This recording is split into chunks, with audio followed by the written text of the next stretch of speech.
Hello everyone, welcome to Geopolitics. ASEAN and India relation. आज के दिन में जो आसियान नेशंस उसके साथ इंडिया का जो रिश्ता है वो बहुत ज़्यादा मजबूत हो गया। और अगर चाइना के कंटेक्स्ट में बात करें कि चाइना इंडिया को कैसे घेराबंदी कर रहा है, इस इशू को लेके इंडिया भी चाहता है कि जो आसियान नेशंस हैं उनके साथ अपने रिश्तों को मजबूत करें और ज़्यादा से ज़्यादा जो प्रोजेक्ट्स हैं वो इन कंट्रीज में करें, जिसकी वजह से कहीं ना कहीं चाइना को एक बी फिटिंग रिप्लाई दे सके इंडिया। और यही कारण है कि जब 2014 में मोदी जी का गवर्नमेंट आया था तो इन्होंने जो लुक ईस्ट पॉलिसी था उसका नाम बदल के इन्होंने कर दिया एक्ट ईस्ट पॉलिसी। मतलब देखने से काम नहीं चलने वाला, अब कुछ एक्शन भी करते हैं। और आज के दिन में देखो तो जो एक्ट ईस्ट पॉलिसी है उसके बदौलत जो भारत है वो चीन के जो नेबरिंग कंट्रीज हैं उनमें धीरे धीरे जो अपना इन्फ्लुएंस है वो बढ़ा रहा है। और इसका सबसे बड़ा एग्जाम्पल है फिलीपींस और भारत का जो डिफेंस डील हुआ था, जिसमें भारत ने ब्रह्मोस क्रूज मिसाइल बेचा है। और सेकेंड नंबर पर अगर देखा जाए तो भारत और वियतनाम का जो रिश्ता है वो भी मजबूत हो रहा है। और भारत वियतनाम के साथ मिलकर जो साउथ चाइना सी है उसमें बहुत जल्द तेल और जो गैस है उसको एक्सट्रैक्ट करने वाला है। तो चलिए इस वीडियो में मैं आपको समझाता हूँ कि आसियान क्या है और भारत के लिए आसियान नेशंस कैसे इंपॉर्टेंट है। और आज के दिन में आसियान नेशंस को अगर देखो तो चाइना के साथ इनका जो रिलेशन है वो कितना मजबूत है और कैसे इंडिया प्लान कर रहा है कि जो नॉर्थ ईस्ट रीजन है इंडिया का वो एक मैन्युफैक्चरिंग हब बने because of ASEAN nation. So let's dive deeper to know all the details. सबसे पहले मैं आपको बताता हूं कि आसियान है क्या। तो आसियान का फुल फॉर्म होता है association of south east Asian Nations. Basically ये जो ग्रुपिंग है ये इसलिए बनाया गया था ताकि जो कम्युनिज्म है वो इन कंट्रीज में ना फैले, क्योंकि उस वक्त अगर आप देखो तो चाइना हो गया, वियतनाम हो गया, यहाँ तक कम्युनिज्म जो था वो फैल चुका था। और इसी के डर से कहीं ना कहीं ये जो नेशंस थे उन्होंने एक ग्रुप तैयार किया ताकि ये जो कम्युनिज्म वर्सेस कैपिटलिज्म है उससे ये नेशंस कम से कम दूर रहें और बचे रहें।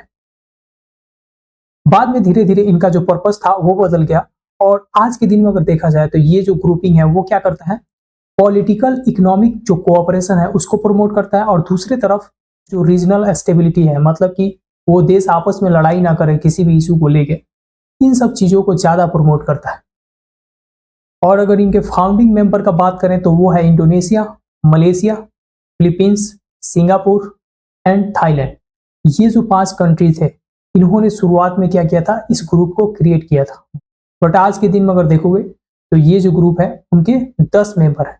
लाओस हो गया, वियतनाम हो गया, कंबोडिया हो गया, फिलीपींस हो गया, ब्रुनई हो गया, Indonesia, Singapore, Malaysia, Thailand, Myanmar. ये सारे जो मेंबर्स हैं ये इंडिया के लिए बहुत इंपॉर्टेंट है। इसीलिए इंडिया जो है आसियान के साथ एक सेपरेट मीटिंग करता है हर साल। और ये जो मीटिंग था जो हाल ही में कंक्लूड किया गया है लाओस में, ये 21 था, यानी कि 21वां समिट था भारत के साथ आसियान का। अगर आसियान ब्लॉक को अगर देखो तो 2007 में इन्होंने एक डील साइन किया था कि अपनी इस ग्रुपिंग को क्या करते हैं, एक सिंगल मार्केट में कन्वर्ट कर देते हैं। सिंगल मार्केट का अर्थ होता है कि ये जो नेशंस है, ये जो कंट्री है, आपस में कोई भी ट्रेड बैरियर्स नहीं लगाएंगे, कोई रिस्ट्रिक्शंस नहीं होंगे। मतलब जो जहां चाहे जा सकता है, जो बेचना चाहे बेच सकता है, जहां से भी आप जो चाहो मंगा सकते हो बिना रिस्ट्रिक्शन का। बॉर्डरलेस मार्केट, कोई भी रिस्ट्रिक्शन नहीं होगा। जैसे कि एक कंट्री के भीतर कोई भी रिस्ट्रिक्शंस नहीं होता है, आप इस स्टेट से उस स्टेट में जाके बेच सकते हो, उसी तरीके से वहां पे भी होगा। कोई रिस्ट्रिक्शन नहीं होगा, कोई टैरिफ नहीं होगा। जैसे कि इसका सबसे बड़ा एग्जांपल है ईयू। और यूरोपियन यूनियन क्या है, एक सिंगल मार्केट। तो बिल्कुल जो ईयू है उसके जैसा ये लोग चाहते थे कि इनका जो मार्केट है वो सिंगल मार्केट बाई 2015 हो जाए। बट ये जो गोल था ये लोग अचीव नहीं कर पाए। अभी फिलहाल ये जो गोल है वो बहुत दूर हो गया और इसका रीजन सिंपल सा है। सबसे पहला रीजन है कि नॉन टैरिफ बैरियर्स। ये जो कंट्रीज वो आपस में ही नॉन टैरिफ बैरियर्स लगाते रहते हैं। और जो प्रोटेक्शनिज्म होता है, यानी कि मान लीजिए थाईलैंड हो गया और मान लीजिए यहाँ पे मलेशिया हो गया, तो ये जो कंट्रीज हैं आपस में क्या करेंगे, नॉन टैरिफ बैरियर्स लगाएंगे। और इसका रीजन सिंपल सा होता है क्योंकि ये लोग चाहते हैं कि अपने यहाँ का जो डोमेस्टिक मैन्युफैक्चरर्स हैं उनको सेव किया जाए। इसकी वजह से कहीं ना कहीं ये लोग नॉन टैरिफ बैरियर्स लगाते रहते हैं। रिस्ट्रिक्शंस ऑन इन्वेस्टमेंट, रिस्ट्रिक्शंस भी कंट्रीज लगाती हैं। मान लीजिए इंडिया है, तो इंडिया ऐसा नहीं चाहेगा कि इंडिया के जो बिजनेसमैन है वो ज़्यादा से ज़्यादा जो पैसे हैं किसी और कंट्री में लगाए। वो पैसे अगर इंडिया में ही लगाया जाए तो इंडिया जो होगा वो राइज करेगा। तो ऐसे ही वहां पे भी रूल्स हैं, वो भी ऐसा नहीं चाहते हैं, बट इंडिया का जो केस है वो बिल्कुल डिफरेंट है। मैं एग्जाम्पल के लिए बोला था। उसके बाद disparity in GDP per capita, उनका जो पर कैपिटा जीडीपी है वो भी सिमिलर नहीं है, मतलब कि समान रूप से नहीं है। किसी कंट्री का ज्यादा है, किसी कंट्री का कम है, तो उसको एक मार्केट बनाना बहुत बड़ा चैलेंजिंग है। उसके बाद पॉलिटिकल इनस्टेबिलिटी, म्यांमार इसका सबसे बड़ा एग्जाम्पल है। 2021 से अगर आप देखो तो वहां पे मिलिट्री राज चल रहा है, और वहां की जो समस्याएं हैं उसकी वजह से जो north east reason of India है वो भी कहीं ना कहीं सफर कर रहा है। लास्ट में देखा जाए तो करप्शन बहुत ज्यादा है। डोमेस्टिक लेवल पे ही करप्शन नहीं है, इंटरनेशनल लेवल पे भी करप्शन है। जैसे कि वहीं पर अगर देखो तो मलेशिया जो है वो चाइना को कहीं ना कहीं सपोर्ट करता है साउथ चाइना सी को लेकर। तो ऐसे बहुत सारे इशूज हैं जिसकी वजह से ये लोग सेम पेज पे नहीं है, और उसी की वजह से आज तक इन्होंने सिंगल मार्केट का जो गोल था उसको अचीव नहीं कर पाए। तो मैं आपको बता चुका हूं कि ये 21वां समिट था इंडिया और एशियान के साथ। और अगर इस समिट को देखा जाए तो ये इंडिया के लिए बहुत इंपॉर्टेंट, क्योंकि 2002 से अभी तक का ये जो समिट है इंडिया ने कभी भी स्किप नहीं किया, और इंडिया का जो ग्रोथ है उसके लिए भी बहुत इंपॉर्टेंट है। जैसे कि अगर आप देखें तो जो आसियान नेशन है अगर उसको कंबाइन अगर आप कर दो तो लगभग 700 मिलियन पीपल है वहां पे, यानी एक ह्यूज मार्केट है फॉर इंडिया। क्योंकि इंडिया चाहता है कि हम क्या बने, एक डेवलप्ड कंट्री बने, हमारे पास भी एक ह्यूज जो मैन्युफैक्चरिंग बेस है वो फ्यूचर में बन पाए। तो अगर आप कुछ बनाओगे तो बेचोगे कहाँ, तुम्हें मार्केट की जरूरत पड़ेगी। तो आसियान जो नेशंस है एक तो करीब है, और उसकी वजह से क्या होगा, जो भी आपका ट्रांसपोर्टेशन कॉस्ट है वो बच जाएगा। तो ये बहुत ही win win situation for India होगा, क्योंकि इंडिया चाहता ही है कि जल्द से जल्द इंडिया को क्या किया जाए, मैन्युफैक्चरिंग हब बनाया जाए, क्योंकि पॉपुलेशन बहुत ज्यादा है, सबको रोजगार चाहिए। उसके लिए मैन्युफैक्चरिंग पर ध्यान देना बहुत इंपॉर्टेंट। सेकेंड नंबर पे बात करें तो राइजिंग बायलैटरल ट्रेड। इंडिया और आसियान नेशन का जो ट्रेड है वो बूम से बढ़ा है, मतलब बूम से इन द सेंस कि अचानक से बढ़ा है। अगर आप 2014 से पहले देखो तो इस पे ज्यादा ध्यान नहीं था, लेकिन आज के दिन में ये बहुत ज्यादा तेजी से ग्रो कर गया, लगभग 150 बिलियन डॉलर के आसपास ये टच कर। हालांकि बहुत ज्यादा जो ट्रेड है वो इंडिया के फेवर में नहीं है, बट फिर भी ठीक है, India will manage in the future. And third पर देखा जाए तो नॉर्थ ईस्ट कनेक्टिविटी। जी हाँ, ये बहुत इंपॉर्टेंट है समझना, क्योंकि अगर आपको याद हो तो इंडिया ने साइन किया है क्या, म्यांमार थाईलैंड ट्राइलेटरल जो हाईवे है उसको साइन किया गया है इन कंट्रीज के साथ। और इंडिया चाहता है कि ये जो हाईवे है बहुत जल्द बन के तैयार हो जाए और ये ऑपरेटिव हो जाए, मतलब कि काम करने लगे। इसकी वजह से क्या होगा, आज के दिन में अगर आप देखोगे तो सेंट्रल गवर्नमेंट बहुत ज्यादा ध्यान दे रहा है नॉर्थ ईस्ट रीजन। अगर ये हाईवे बन जाता है तो नॉर्थ ईस्ट में जो भी आप सामान बनाओगे, जो भी वस्तुएं आप प्रोड्यूस करोगे, उसको आसानी से क्या कर सकते हो, जो भी आसियान नेशंस है उसको बेच सकते हो। इसके वजह से नॉर्थ ईस्ट जो रीजन है ना वो एक मैन्युफैक्चरिंग हब बन सकता है आने वाले ईयर्स में। तो आसियान नेशन से ये एक बहुत बड़ा जो गोल है वो अचीव करना चाहता है इंडिया। एंड अगर लास्ट में बात करें तो वो है चाइना। जो राइजिंग चाइना है, जो चाइना का इन्फ्लुएंस है, चाइना का जो हेजमनी है, उसको काउंटर करना बहुत इंपॉर्टेंट है। जिस तरह से इंडिया को घेर रहा है चाइना, इंडिया के जो भी नेबरिंग कंट्री है वहां पे बहुत बड़े बड़े प्रोजेक्ट कर रहा है आज के दिन में चाइना। और इसके लिए कहीं ना कहीं इंपॉर्टेंट है कि इंडिया भी जो भी नेबरिंग कंट्री ऑफ चाइना है वहां पे जाके अच्छे अच्छे प्रोजेक्ट करे।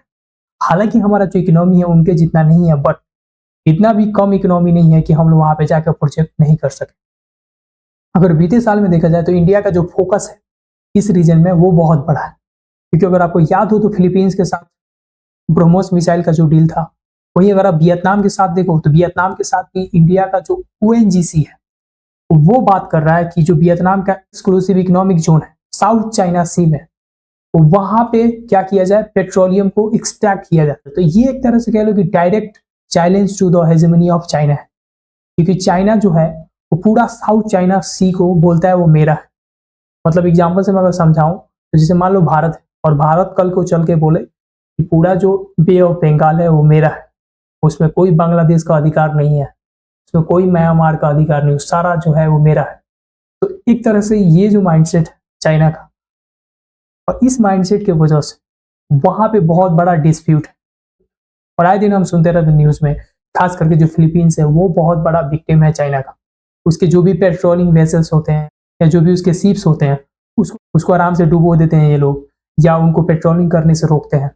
इससे आप अंदाजा लगा सकते हो कि इंडिया जो है इस डिस्प्यूट में फिलीपींस का साथ दे सकता है, और आने वाले समय में ये जो नेशंस है इंडिया के साथ मिलकर एक ग्रुपिंग कर सकते हैं, जो कि फ्यूचर में अगर किसी तरीके का वॉर होता है तो इंडिया इन नेशंस के साथ मिलकर चाइना को आराम से हरा सकता है।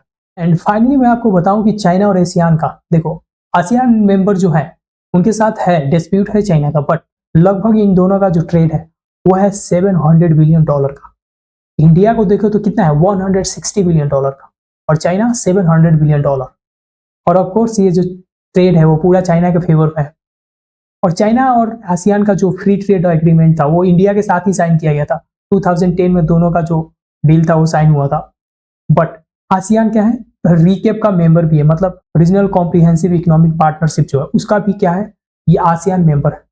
इसकी वजह से कहीं ना कहीं चाइना जो है इन टर्म्स एंड कंडीशन को आसानी से एक्सप्लॉइट करता है, और जो भी इनके गुड्स एंड सर्विसेज हैं वो आसानी से यहाँ पे बेचे जाते हैं। बट इसका मतलब ये नहीं है कि जो सारे नेशंस है वो चाइना के साथ खुश हैं। वियतनाम हो गया, फिलीपींस हो गया, मलेशिया हो गया, ब्रुनई हो गया, ताइवान हो गया, ये सारे जो कंट्रीज हैं वो साउथ चाइना को लेके जो इनका क्लेम्स है वो क्या है, ओवरलैपिंग है विथ चाइना। मतलब जो आइलैंड्स हैं, जो कोरल रीफ्स हैं, जो चाइना क्लेम करता है, कहीं ना कहीं ये भी नेशंस जो है वो भी क्लेम करते हैं कि वो मेरा है। और इसी की वजह से जो ICJ है, मतलब कि जो इंटरनेशनल कोर्ट ऑफ जस्टिस है, वहां पे फिलीपींस इस केस को लेके गया था। 2016 में ही जो इंटरनेशनल कोर्ट ऑफ जस्टिस है उन्होंने सुनवाई भी दिया था और बोला था कि जो भी क्लेम है फिलीपींस का वो राइट है, लीगल है। बट इसके बावजूद जो चाइना है वो उन रीजन को अपना ही बताता है, और इसकी वजह से कहीं ना कहीं यहाँ पे क्या है, डिस्प्यूट है। और इसी की वजह से कहीं ना कहीं ये जो नेशंस है, खास करके फिलीपींस, वियतनाम, मलेशिया, ब्रुनई, ये लोग क्या कर रहे हैं, धीरे धीरे मूव कर रहे हैं US के तरफ, भारत की तरफ। और यही रीजन है, देखिए मैं अभी बताया था ना कि जो मलेशिया है वो चाइना को सपोर्ट करता है। 2022 से पहले अगर आप देखो तो मलेशिया जो था, एक ज्वाइंट स्टेटमेंट हुआ था जिसमें बोला गया था अगेंस्ट चाइना की जो साउथ चाइना सी है डिस्प्यूट, उसमें चाइना को कहीं ना कहीं जरूरी है कि जो सोवेनिटी है उसको रेस्पेक्ट करे। तो मलेशिया ने उसको क्या किया था, वेटो कर दिया था, बोला कि नहीं हम सेम पेज पे नहीं। तो वो ज्वाइंट स्टेटमेंट में से वो जो लाइन्स थे उसको हटाना पड़ा था। बट आज के दिन में जो फिलीपींस के साथ रवैया है चाइना का, उसको देख के कहीं ना कहीं जो मलेशिया है वो भी लाइन पे आ गया है। जापान हो गया, US हो गया, इंडिया हो गया, लाइक माइंडेड कंट्री जो भी चाहते हैं कि चाइना का जो हेजेमनी है वो कंप्लीट रूप से क्या हो, खत्म। और इसी की वजह से इंडिया भी इन लोगों का समर्थन दे रहा है। तो आने वाले दिनों में जो ये नेशंस है वो धीरे धीरे मिलकर ग्रुपिंग करेंगे, और इन द फ्यूचर चाइना का जो हेजेमनी है साउथ चाइना सी में उसको धीरे धीरे काउंटर बैलेंस किया जाएगा। सो आई होप ये जो वीडियो है आपको समझ में आया होगा। This is it from my side. See you in the next video. Thank you.